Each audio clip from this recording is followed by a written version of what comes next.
রজকিনী চণ্ডীদাস এক অমর প্রেমের মহাকাব্যের দুই জীবন্ত চরিত্র। যেখানে মুখে কোনো কথা ছিল না, ছিল শুধু অন্তরের গভীরে একজনের প্রতি আরেকজনের নিঃশব্দ ভালোবাসা। তাদের সেই প্রেমকে ঘিরে রচিত হয়েছে অসংখ্য গান, কবিতা ও সিনেমা।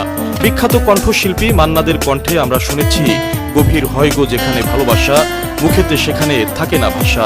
আবার ওস্তাদ জালালউদ্দিন খাঁ লিখেছেন যে যাহারে ভালোবাসে রে বন্ধু, ব্যবহারে যায় জানারে যায় বোঝা। বন্ধুরা, আজ আপনাদের নিয়ে যাব সেই রজকিনী চণ্ডীদাসের অমর প্রেমের স্মৃতি বিজড়িত স্থানে। পাশাপাশি আপনাদের দেখাবো কিভাবে এখনো এই অঞ্চলের মানুষের মুখে মুখে বেঁচে আছে সেই প্রেম কাহিনী।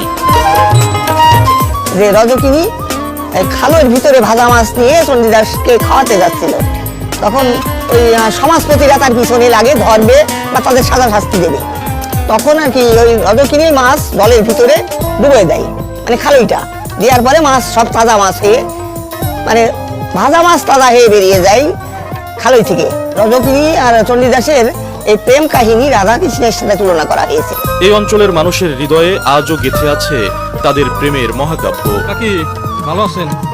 আচ্ছা, রজকিনী চণ্ডীদাসের ঘাট কোনদিকে চিনেন?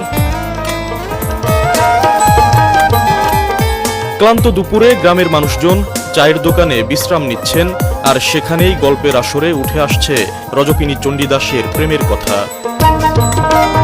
চণ্ডীদাস 12 বছর বসি ভাই, রজকিনী দুবার মেয়ে ও কাপুর কাছে প্রতিদিন। আমি 12 বছর পরে পুজো যাওয়ার একদিনকে আগে কিছুদিন পরে এবার ওই রজকিনী আর কি একটা কথা বললো চণ্ডীদাসের, মাছকে ধরে। তখন চণ্ডীদাস বললো যে আজকে একটা টিপ দিল। এই জায়গাতে এবার ওই প্রেম কাহিনী শুনতে গেলাম। গ্রামবাসীরা হয়তো বই পুস্তক পড়েন না, কিন্তু তাদের মুখে মুখে আজও বেঁচে আছে এই অমর প্রেম কাহিনী। এই জায়গাটিকে ঘিরে প্রচলিত রয়েছে নানা লোককথাও। এখনো অনেকেই বিশ্বাস করেন এই খালের পানি কখনো শুকাবে না, আবার কারো বিশ্বাস এখানে মানত করলে মনের আশা পূর্ণ হয়। তাই দূর দূরান্ত থেকে মানুষ এখানে এসে গোসল করেন এবং নানা জিনিসপত্র উৎসর্গ করে যান। এই চণ্ডীদাস রজকিনীর এই যে গঠিত যে প্রেম কাহিনীটা, এটা বাস্তব, এই গ্রামেই গঠিত, এইটা সত্য ঘটনা। চণ্ডীদাস আর রজকিনীর যে প্রেম কাহিনীটা এখানে হয়েছিল 12 বছর পরে। একদিন রজকিনী চণ্ডীদাসের বলে যে ঠাকুর মাছ কি ধরলো, তা চণ্ডীদাস বললো এই 12 বছর পরে একটা টিপ দিল। রজকিনী যে চণ্ডীদাসের যে নদীর পানিটা এখানে কোনোদিন শুকায় না, 34 মাসেও আপনার 15 হাত পানি থাকে। এখানে রোগের বিষয় মান্যত করে বিভিন্ন জায়গা থেকে লোক আসে এবং রোগও সেরে যায়। এখানে এই যে এই পবিত্র জায়গাটা, এই পানিও কোনোদিন শুকায় না। এখানে গভীর আছে অনেকখানি এবং 15 হাত পানি থাকে সবসময়। তিনি চণ্ডীদাসের অমর প্রেম কাহিনী সম্পর্কেও তিনি জানেন অনেক অজানা তথ্য। চণ্ডীদাস ব্রাহ্মণের সন্তান আর রজকিনী ধোপার সন্তান। মানে এই পারে আমাদের এই পারে আর কি কাপড় কাচতেন রজকিনী, আর ওই দুয়ার ওপারে কাপড় কাচতে এই বসে বলতেন চণ্ডীদাস। ওই দুইজনের মানে এমনি চোখাচোখি হইতো, কিন্তু কথা হতো না কোনোদিন। তা 12 বছর পরে রজকিনী তখন বলে ঠাকুর মাছ কি ধরে? তখন চণ্ডীদাস বলে যে এই একটা টিপ দিল 12 বছর পরে। আর এই যে আমাদের চৈত মাসে যে চড়ক পুজো হয় না, ওই পুজোতে পালা গান আছে চণ্ডীদাস রজকিনী পালা হিসাবে, মানে চণ্ডীদাস রজকিনীর পালা করে গান করে। রজকিনী আর চণ্ডীদাসের এই প্রেম কাহিনী রাধা কৃষ্ণের সাথে তুলনা করা হয়েছে। রজকিনী খালের ভিতরে ভাজা মাছ নিয়ে চণ্ডীদাসকে খাওয়াতে যাচ্ছিল, তখন ওই সমাজপতিরা তার পিছনে লাগে, ধরবে বা তাদের সাজা শাস্তি দেবে।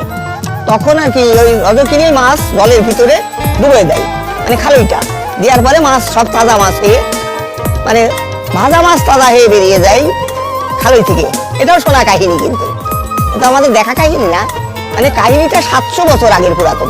সমাজপতির চাপে ভিটা ছাড়া হয়ে গেল রাতের অন্ধকারে। এই ধোপার মেয়ে আর বাহনের ছেলে বিয়ে হয় না, তো তখনকার আমলে এ নিয়ে পিড়াপিড়ি ছিল।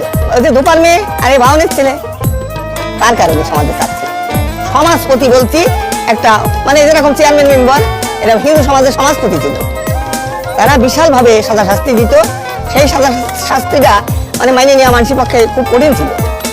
চলে গেল পালাই রাতের অন্ধকারে, চাপে সমাজপতিদের চাপে গ্রাম ছেড়ে তারা পালাই যায় রাতের অন্ধকারে। প্রতিদিন দূর দূরান্ত থেকে অসংখ্য মানুষ এখানে আসেন। স্থানীয়দের প্রত্যাশা রজকিনী চণ্ডীদাসের নামে এখানে একটি স্মৃতিফলক স্থাপন করা হোক, যাতে ভবিষ্যৎ প্রজন্ম এই অমর প্রেমের ইতিহাস সম্পর্কে জানতে পারে। রজকিনী চণ্ডীদাসের এই ভিডিওটি কেমন লাগলো কমেন্ট করে জানাতে পারেন। ধন্যবাদ সবাইকে।